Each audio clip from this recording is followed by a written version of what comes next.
میری اب سے کچھ روز پہلے ایک پروگرام میں پارٹیسپیشن تھی جہاں پر اظہر صدیق صاحب بھی تھے جو لیگل معاملات کو سمجھتے ہیں. ان کا یہ کہنا تھا کہ جو ووٹ آف نو کانفیڈنس کی یہ تحریک جس طرح اپوزیشن لے کر آ رہی ہے، جو یہ لے کر آ رہے ہیں، انہوں نے اپنے نمبرز پورے کرنے ہوتے ہیں، اور حکومت کی طرف سے اگر کوئی ممبر ایسا ہے جو گورنمنٹ بینچز پہ ہے، ٹریجری پہ ہے، وہ دوسری طرف جاتا ہے، جا کر ووٹ دیتا ہے، تو اس پہ وہ ڈیفیکشن کا کلوز لگ جاتا ہے، یعنی کہ اس کا ووٹ دوسری طرف نہیں پڑ سکے گا.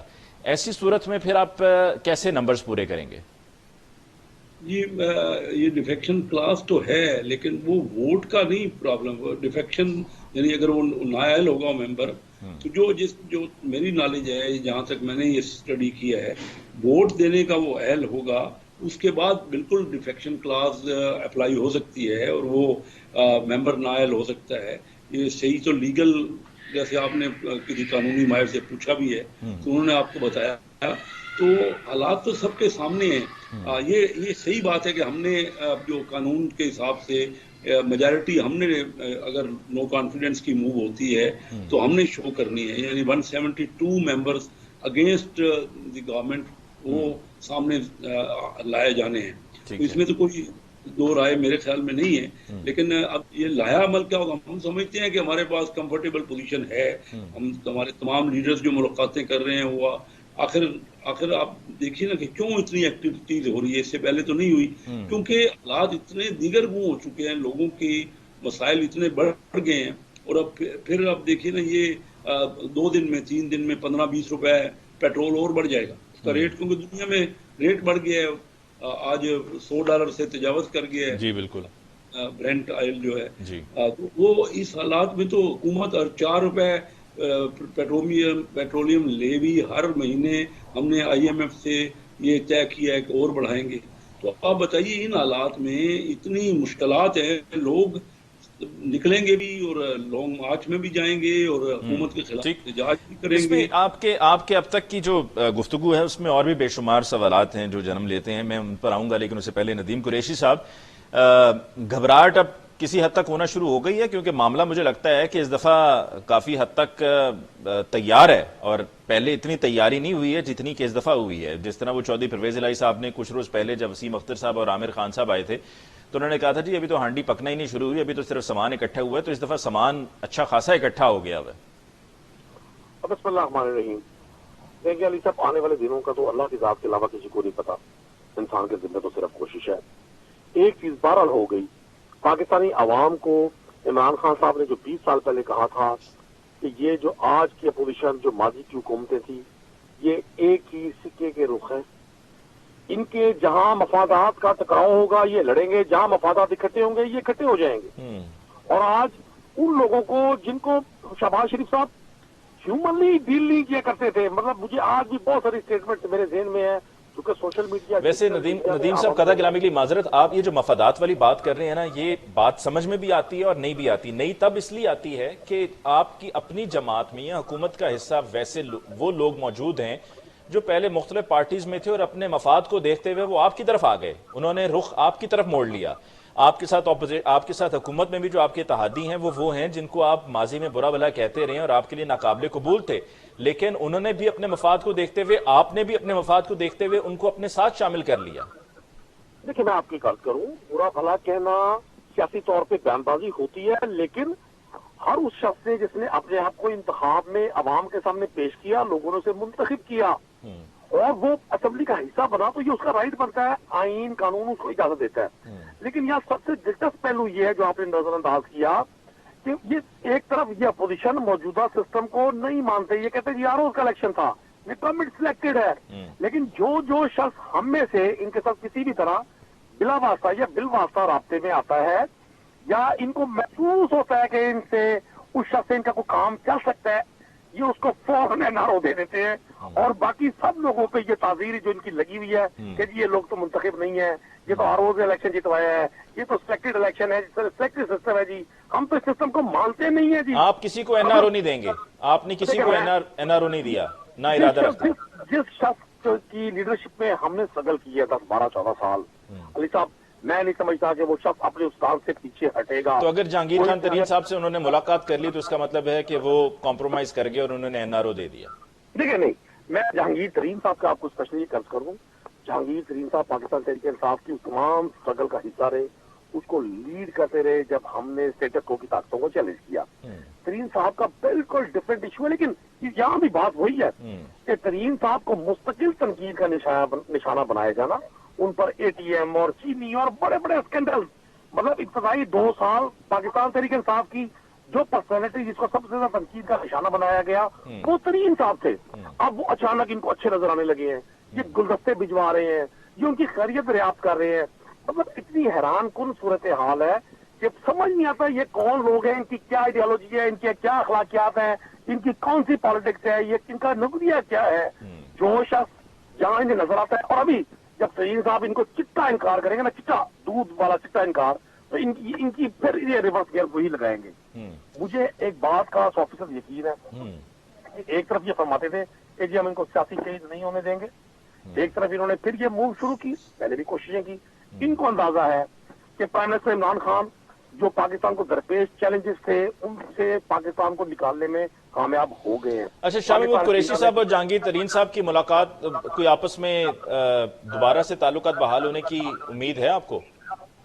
دیکھیں, جہانگیر خان ترین اور شاہ محمود قریشی صاحب دونوں ہی ساؤتھ پنجاب کی بڑی وزادار شخصیات ہیں. ان کے دریدہ خاندانی تعلقات ہمیشہ رہے ہیں. مخالفت بھی ہے, سیاست میں ڈفرینس آف اوپینین آ جاتے ہیں, لیکن ان کی کوئی ذاتی رنجش نہیں ہے. شاہ محمود صاحب نے بارہا اس کا اظہار کیا کہ میری کوئی ذاتی رنجش نہیں ہے. پالیٹکس میں بڑا کچھ ہوتا ہے. Pakistan P M L N میں بہت سارے لوگ ایسے تھے جن کی آپس میں وہ سلسلہ نہیں تھا, اس طرح سے ان کی بیٹھک نہیں تھی, اس طرح سے ان کی ایسوسیشن نہیں تھی. یہاں وہ صورتحال نہیں ہے. ہمیں دیکھنا یہ ہے کہ یہ جو اپوزیشن کبھی مسلم لیگ کاف کو, کبھی جہانگیر خان ترین صاحب کو, یا دیگر ہمارے لوگوں کو جب یہ حرف تنقید بنایا کرتے تھے, میں پارٹ آف دا اسمبلی ہوں, ایک بجٹ سیشن, ایک قانون سازی اسپیکر پنجاب اسمبلی نے اتنی آسانی سے نہیں کی جتنا یہ اپوزیشن وہاں پروپیگیٹ کر کے اور پورا ان کا گھیراؤ کر کے اور بعض جگہوں پر. پوائنٹ ٹیکن سر. میں کیسر احمد شیخ صاحب آپ کی طرف آتا ہوں. آپ ایک طرف مارچ کی بات کر رہے ہیں, دوسری طرف تحریک عدم اعتماد کی بات کر رہے ہیں. تو جب آپ اتنی کوششیں کر کے, ملاقاتیں کر کے, سب کے ساتھ مل کر نمبرز پورے کرنے کی صلاحیت رکھتے ہیں اور آپ کانفیڈنٹ ہیں کہ آپ کے نمبرز پورے ہو جائیں گے, تو پھر یہ مارچ کی کیا ضرورت ہے, چاہے وہ پاکستان پیپلز پارٹی کا ہو یا آپ کا 23 مارچ کا وہ احتجاجی مارچ ہو؟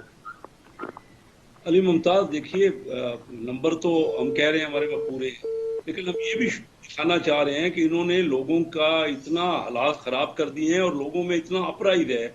لوگ پورا احتجاج, پورا ملک احتجاج کر رہے ہیں. صرف اسمبلی کے ممبران کی میجارٹی تو ہے, لیکن اس کے ساتھ ساتھ اس کے علاوہ دیکھیں نا, یہ خود ان کی میجارٹی تو تھی نہیں اسمبلی میں. انہوں نے اپنے الائز کو ملا کے میجارٹی حاصل کی ہے, اور انہی الائز کو جیسے آپ نے ذکر کیا کہ ایم کیو ایم کے بارے میں تو یہ تحقیقات کرنے کے لیے اور ان کے ایویڈنس کے خلاف ڈھونڈنے کے لیے انگلینڈ گئے تھے خود, اور اس کے بعد کاف لیگ کے بارے میں کیا ان کے خیالات تھے, اور شیخ رشید صاحب آپ کو پتہ ہے جو ان کے ابھی انٹیریئر منسٹر ہیں, ان کے بارے میں کیا, مجھے اچھا نہیں لگتا میں اس قسم کے لفظ بھی یہاں پہ ٹیلی ویژن پہ دہراؤں. تو ان کے بعد دیکھیے نا, جو ہم جتنی اسمبلی میں ممبرز ہیں انہی کی میجارٹی سے ہمارا قانونی رائٹ ہے, ہم ان کو ملا. ضروری تو نہیں کہ وہ ان کے ساتھ سارا ہر چیز کا اپنا اتحاد ہو جائے, اختلاف رائے اپنی جگہ پہ رہے گا, پارٹیوں کی اپنا سٹینڈ پوائنٹ رہے گا, لیکن ساری پارٹیاں اس بات پہ متفق ہیں کہ ان کا مزید رہنا ملک کے لیے بہت ہی خطرناک ہے, اور ملک کی سلامتی کے لیے. اور دیکھیں نا ان کا حال کیا ہے, فارن پالیسی دیکھ لیجئے نا. ابھی تک یہ بار بار کہہ رہے ہیں کہ جی ہمیں جو بائیڈن جو کہ 1.25 سال ہو گیا ان کو بنے, انہوں نے ٹیلی فون نہیں کیا. وہ بھائی اگر انہوں نے ٹیلی فون نہیں کیا تو آپ کی کون سی انا ہے, اتنی بڑی اکانومی, آپ ٹیلی فون کر لیں. یہ تو کسی کے ساتھ اپوزیشن سے کہتے ہیں ہم نے ہاتھ نہیں ملانا, یہ کسی کے ساتھ انہوں نے کیا, ہم نے پہلے دن سے ان کو کہا تھا کہ چارٹر آف اکانومی کریں, آپ کو سدھ بدھ نہیں ہے, آپ کو نو ہاؤ نہیں ہے, آپ کو تجربہ نہیں ہے, چلو ملک کے لیے جو ہم مشورہ دے سکتے ہیں وہ مشورہ دیں. لیکن ان کو تو دیکھیں نا, ان کو تو رٹ لگائی ہوئی ہے کہ ہم نے انور نہیں دینا. ٹھیک, اگر آپ کامیاب ہو جاتے ہیں کیسر احمد شیخ صاحب, تو اس پر ذرا روشنی ڈالیے گا کہ کیسے سب کچھ بدلیں گے آپ کے, جو پیٹرولیم لیوی کی بھی آپ بات کر رہے ہیں, یہ تو آپ نے جملہ کہہ کر کہ جی انٹرنیشنلی بھی فی بیرل پرائس اس کی برنٹ آئل کی بڑھ گئی ہے، یہ تو آپ نے حکومت کو وہ موقع دے دیا اس کو جسٹیفائی کرتے ہوئے کہ جی جو گورنمنٹ کہتی ہے کہ جی دیکھیں انٹرنیشنل پرائسز بہت زیادہ ہے، لیکن ساتھ میں جو آپ نے پیٹرولیم لیوی کی بات کی وہ آپ کی بات بالکل درست ہے. کیا آپ جب حکومت میں آئیں گے تو کیا آپ کے لیے ممکن ہوگا کہ یہ جو آئی ایم ایف کے ساتھ سارے معاہدے ہوئے ہوئے ہیں جس کی وجہ سے آپ نے خود کہا کہ پیٹرولیم لیوی اس لیے زیادہ ہے، اس کو آپ کم کریں کیونکہ وہ تو معاہدہ ہو چکا ہوا ہے اور آئی ایم ایف کے ساتھ معاہدہ ہوا ہوا ہے، تو اس پہ تو ریورس ہم جا نہیں سکیں گے، تو پھر کیسے آپ چیزوں کو بہتر بنائیں گے؟ یہ بڑا اچھا سوال آپ نے کیا ہے. لیکن بات یہ ہے کہ یہ جو ابھی کموڈٹی کی پرائسز بڑھی ہیں، آج دیکھیں نا پیٹرول کا $100 سے اوپر $101 کے قریب برنٹ کا ریٹ ہے. یہ چلا گیا تھا 2014 میں 108 چلا گیا تھا، اس سے پہلے 140 تک بھی چلا گیا تھا، لیکن جو 160 روپے آج پیٹرولیم کا بھاؤ ہے لیٹر، وہ کبھی ہوا؟ ابھی یہ چلا جائے گا 180 روپے. آپ 2-3 دن میں دیکھیں گے کہ یہ 180 ہو جائے گا، کیونکہ آپ نے معاہدے کیے ہوئے ہیں. تو پہلے کیوں نہیں ہوا تھا؟ بات ہے کہ ڈالر کو آپ نے اتنا بڑھا دیا، اس کا لوگوں کی پرچیزنگ پاور تو بڑی نہیں. جی ہاں، آپ نے چیزوں جو ڈالر میں آتی ہیں ان کو مہنگا کر دیا. غلط پالیسی تھی. میں اسد عمر صاحب کو کہتا رہا، فائنانس کمیٹی میرے ساتھ تھے، میں چیئرمین تھا، میرے ساتھ ممبر تھے، میں ان کو کہتا رہا یہ بات کہ آپ جو ڈی ویلیو کریں گے، آپ کہہ رہے ہیں کہ ڈی ویلیو ہوگا، اور اگر آپ کریں گے تو اس کو کیا کیا ایکسپورٹ بڑھا لیں گے. آج کی فگر آئی ہے، دیکھیے میں آپ کو بتاؤں، جنوری میں پاکستان کی تاریخ کا سب سے بڑا جو کرنٹ اکاؤنٹ ڈیفیسٹ ہے، یہ تو ٹھیک کرنے آئے تھے. آج کل یہ نہیں بولتے، پہلے بہت کہا جاتا تھا. وہ تو کہا، روز یہی بات کرتے تھے. آج کل ان کو یہ پاکستان کی تاریخ کا اس مہینے میں سب سے بڑا کرنٹ اکاؤنٹ ڈیفیسٹ ہے. اس وقت ہماری جو پچھلے 7 مہینے میں ایکسپورٹ ہوئی ہے نا $3 ارب ہوئی ہے، اور جو امپورٹ ہوئی ہے، میں ایگزیکٹ آپ کو فگر دے رہا ہوں، آج کی فگر ہے جو ریویل ہوئی ہے، $7 ارب کی امپورٹ ہوئی ہے. اب $4 ارب کا خسارہ ہے. آپ کی جو $1.5 ارب ریمیٹنس بھی آ رہی ہے وہ بھی نکال دیں تو $2.5 ارب کا تو وہ خسارہ ہے. تو مجھے یہ بتائیے، آپ کی 1.5 ارب نہیں 2.5 ارب کی ریمیٹنس آ رہی ہے، تو 2.5 ارب نکال دیں. ایسی صورت میں تو پھر ہماری کرنسی مزید ڈی ویلیو ہوگی. بالکل ڈی ویلیو ہوگی، ہو رہی ہے. کل اور آج میں آپ نے دیکھا $1 ہمارا جو اتنا بڑا ڈیفیسٹ ہے.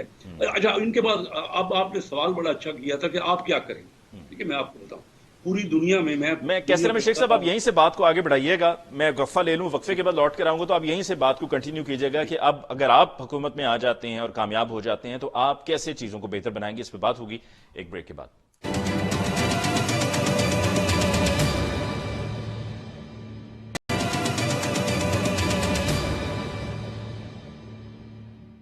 Welcome back after break. Discussion کو آگے بڑھاتے ہیں. ہمیں ندیم اصغر قائرہ صاحب نے بھی جوائن کیا پاکستان پیپلز پارٹی سے. ندیم صاحب کی طرف جانے سے پہلے بلکہ ندیم قریشی صاحب بھی ہیں اور ندیم اصغر قائرہ صاحب بھی ہیں. آپ کی طرف آتے ہیں کیسر احمد شیخ صاحب. آپ بتانا چاہ رہے تھے کہ اگر آپ کی حکومت قائم ہو جاتی ہے تو آپ کیا چیزوں میں رد و بدل لے کر آئیں گے، کیسے چیزیں امپروو ہوں گی؟ دیکھیے، آپ نے بڑا اچھا سوال کیا، اور یہ کوئی نئی بات نہیں ہے. دنیا کے جو ممالک کا آپ نے اسٹڈی کی ہوگی جو آگے بڑھے ہیں، انہوں نے کیا کیا ہے، انہوں نے باہر کا پیسہ جو ہے، باہر کی بڑی بڑی کمپنیوں کو ایسا یعنی اپنا ماحول بنایا ہے بزنس فرینڈلی کہ باہر کی انویسٹمنٹ جو ہے وہ مائل ہوئی ہے اس ملک کے بعد. آپ دیکھ لیجیے نئے ملک ویتنام اور بنگلہ دیش کتنا ان کے یہاں انویسٹمنٹ آ رہی ہے.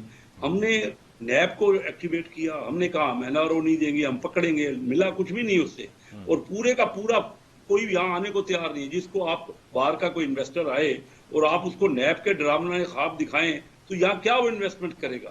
انڈیا میں کووڈ ہم سے زیادہ تھا، لیکن انڈیا میں پچھلے سال $44 بلین کی ڈائریکٹ فارن انویسٹمنٹ آئی ہے.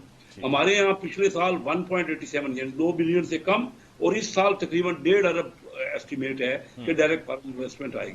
دیکھیے، میں آپ کو بتانا یہ چاہ رہا ہوں کہ باہر کا پاکستانیوں کے پاس اتنا، ہمارے پاس، میں خود بزنس کو، یعنی کہ آپ یہ کہنا چاہ رہے ہیں کہ جب باہر سے انویسٹمنٹ آئے گی تو ہمارے جو کرنسی کی ویلیو ہے اس میں آپ کی، اور دنیا کے یہی ملکوں نے کیا ہے، وہ پروڈکشن بڑھے گی، آپ کی سپلائی بہتر ہوگی، آپ ایکسپورٹ کریں. اچھا، دوسرا اہم، کیونکہ وقت تھوڑا ہوتا ہے نا تو میں سیدھا آپ کو پوائنٹ بتا دوں. اب بتائیے، ہم نے ابھی سیکورٹی پالیسی بنائی ہے جس میں ہم نے کہا ہے کہ نہیں، یہ اکنامک میٹرز کو زیادہ امپورٹنٹ. اب بتائیے، میں آپ کو بتاؤں، انڈیا ایک طرف ہم اس سے تجارت نہیں کر سکتے، ایران سے ویسے پابندیاں امریکہ نے لگائی ہوئی ہیں، افغانستان سے ابھی نئی پابندیاں، میں آج ایکسپورٹ کرنے لگا ہوں، مجھے کئی قسم کے مسائل ہیں، بینک اجازت نہیں دے رہا. دنیا پوری میں ٹریڈ جو ہوتی ہے نا، ریجنل ٹریڈ ہوتی ہے، ساری دنیا کی ٹریڈ پرسنٹیج وہ ہے. ہم آل دا وے